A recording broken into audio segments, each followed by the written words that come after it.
In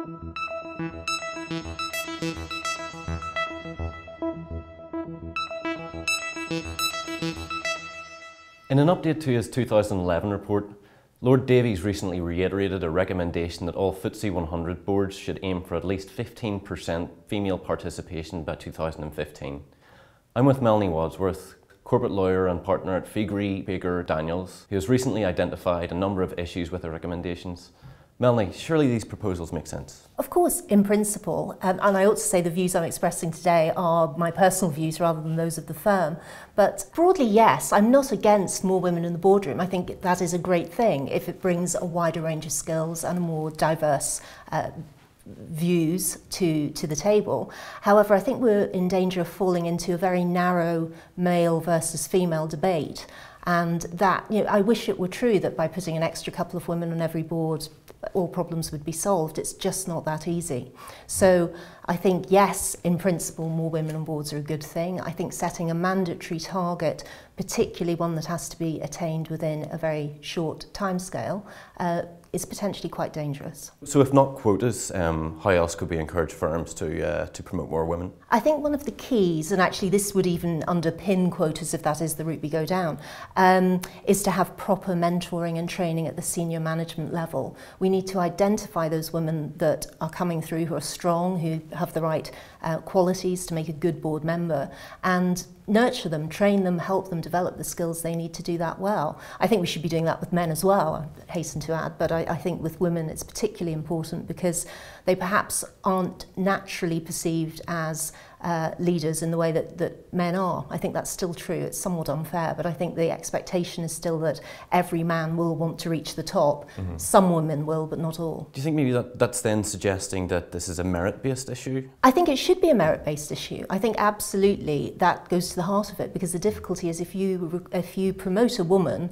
because she's a woman when she's not ready for that position, she will then perform badly or not as well as she should, and it perpetuates the myth that women are only promoted because they're women and not because they're good enough to do the job. Mm-hmm. So I think that's where one of my main concerns lies, that in trying to meet these quotas before really the pool of talent is ready, we actually do women a grave disservice. So for mentoring schemes, I know you favour that. Mm. How do you think those should be regulated or governed, or do you think there should be an outside body steps in? I would like to hope that we could do this without there having to be yet more regulation. I'm not a fan of, despite being a lawyer, I'm not a fan of huge over-regulation. In the same way, I'd prefer voluntary quotas rather than mandatory. I think these mentoring schemes are going to be more effective if they are driven by the companies themselves, mm-hmm. tailored to their specific needs, rather than something that's imposed upon them. What do you make of the pay gap then between men and women? I know there's quite a large difference there.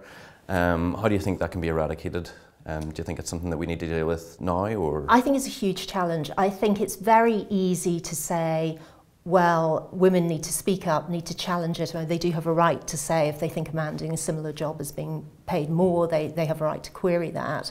Mm-hmm. I think it's a lot easier to say than to do, because people don't want to rock the boat, they don't want to be seen as a troublemaker. Mm-hmm. So I think we do need to empower women to do that, and that's really only going to happen if people at the highest level of organisations are addressing this issue and looking themselves to see, is there a clear disparity here that isn't justified? Mm-hmm. And the reality is, if women have time out to have children, and I've done that, lots of women have, there may be another good reason for the gap.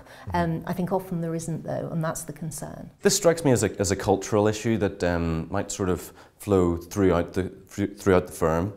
Do you think it's something that should be analysed sort of lower down the pecking order, or starting with the C-suite? I think it needs to be both. I think you've got a slightly different mindset in the younger generation coming through. I think there is inevitably less inequality perhaps in the minds of the younger people coming through. They are used to women in the workplace, the people graduating from college now, I think it's probably about 50% or so women. So I think for them it's less of a big deal. The difficulty is once they get into the organisation and they look up to the people they aspire to being like, the directors, the senior managers, if those are predominantly men, I think even people coming into the organisation without those preconceptions do end up picking them up. So I think we really do need the tone from the top. We need those senior managers beginning to address those issues, make sure that women are getting a fair crack at it as well. Do you think there could be an argument for reporting demographics at the end of the year? Sort of, you know, so we have these companies more and more are publishing corporate governance reports. Do you think there should be demographics at that point broken down? I think it's helpful. I think transparency is a good thing. I think the more information that's available, the better. I think it also forces the board to think about those demographics, because often a lot of this is benign neglect, I suppose. I don't think there are many directors out there who actively think we don't want women on our board. I think they just don't stop to look around and think, well, why do we have no or one woman on the board of 7 or 8 men? Mm-hmm. So perhaps having those requirements that those stats are published will make them stop and think. Melanie, thank you very much. My pleasure.